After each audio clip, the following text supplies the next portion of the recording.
Alright guys, so first off I'm priming my lids with MAC Paint Pot in the shade Soft Ochre. I'm just taking that to the entire lid, and now I'm going in with this shade called Fawn from Anastasia, and this is just a light neutral brown, and I'm dusting that into my crease using a Morphe E27 blending brush. And now I am starting with my black base. I'm using a Kat Von D eyeliner in the shade Puro Amor, and just taking that to my lid and then starting to blend this out. This is just going to serve as a base to help darken your black eyeshadow. And now I'm going in with this black matte shadow called Noir from Anastasia, the Shadow Couture palette, and I am just packing that onto the lid, and then I'm going to start blending out the edge with a small clean blending brush. And now I'm going to move on to my face. I am priming my skin with the Murad Oil Control Mattifier before I go in with my foundation.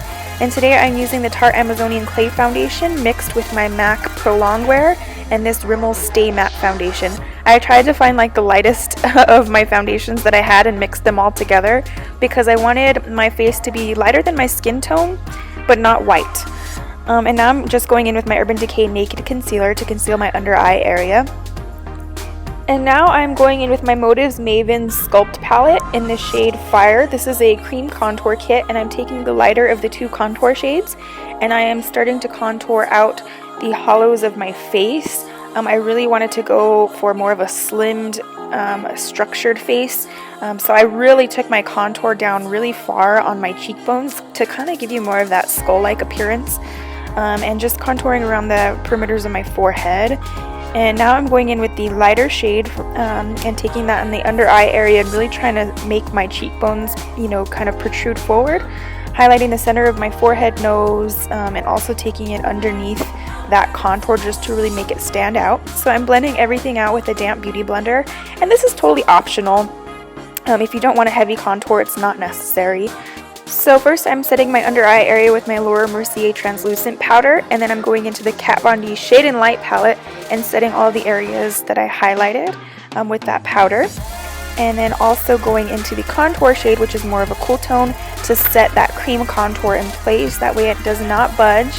I have to do this especially because I have oily skin. And I did clean up the edges of my contour with my Laura Mercier translucent powder, let that bake for a while, and then dusted away the excess. Now I'm moving back to the eyes after my foundation is done. I'm just buffed a little bit of liner onto the lower lash line, and then I'm starting to map out the area where I want my eye sockets to be. And I'm taking the shade Fudge from the Anastasia Shadow Couture palette, and I'm just starting to dust that all around the black eyeshadow. I really wanted to keep the sockets kind of neutral and glam, so I'm not using any bright colors today for this look. And now I'm going in and wetting my eyeliner brush with MAC Fix Plus, and I'm taking that same eyeshadow called Fudge and using it more as an eyeliner. Just with your damp brush, it really makes that eyeshadow pigmented, and I drew on all the little petals around the socket area.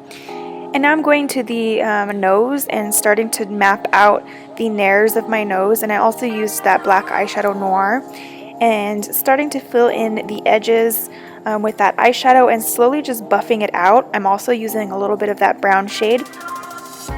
I really wanted to keep everything nice and soft and blended for this look, just because I kind of am going for more of that neutral glam. And I'm also starting to map out the spiderweb on my forehead. I'm using that same black eyeshadow.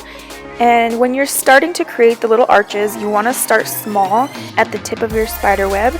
And then as you're moving further away and get more towards your hairline, you just want to space them out further apart.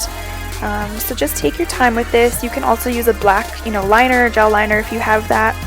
And I'm also going back in with that brown eyeshadow called Fudge and starting to shade out the edges of the more vertical lines. This is just going to give you more of a three-dimensional effect and make it look a little more lifelike. Just give it some dimension. And I decided to go in with a little jewel to the tip of the spiderweb just for a nice little accent. And I'm starting to trace out the lines and designs on my cheek. I'm using that same black eyeshadow. And in all honesty, I probably would have changed this if I could do this skull again, because I spent so much time contouring out the hollows of my cheekbones and then I drew right over it, so it kind of defeated the purpose. But really, you can get creative with this, do so many different designs, so do whichever you prefer. And I did shade out that black a little bit with that brown eyeshadow. I just tried to keep with that same pattern that I've been doing. And for my lips, I line them with my NYX lip liner in the shade Plush Red. And then I'm going in with my Milani Amore matte lip cream in the shade Desire. This is one of my all-time favorite reds. And now I'm going in with this shade called Metallic from the Anastasia Shadow Couture palette. And I'm going back to the eyes. I decided to fill in those petals with the gold color and just blending that into the brown shade as well. So just dragging it in towards the eyes a bit. And I'm going in with a couple of these little jewels. They're kind of like iridescent. They reflect a lot of different colors. And I decided to place those at the tips of my little swirly designs. But like I said, you could get so creative with this and just really make it your own. And now back to the lips. I'm taking that same black eyeshadow and just starting to draw on the little teeth markings. Again, you know, this isn't a very lifelike skull, so this does not have to be perfect. But I decided to shade out the edges a little bit with that same brown eyeshadow, just to keep it nice and soft. And this is the completed look for option number 1. This is with the red lip and no design on the chin. Later I decided I wasn't sure if it looked a little plain, so I went ahead and added a little design to the chin. I kept with that same brown and gold and put a little gem in the kind of center of a little flower design. And because I'm so OCD, I had to give you guys a second lip option. I'm going in with my Anastasia liquid lipstick in the shade Pure Hollywood, and then I decided to put a little bit of neon coral into the center of the lip just for a little pop of peach.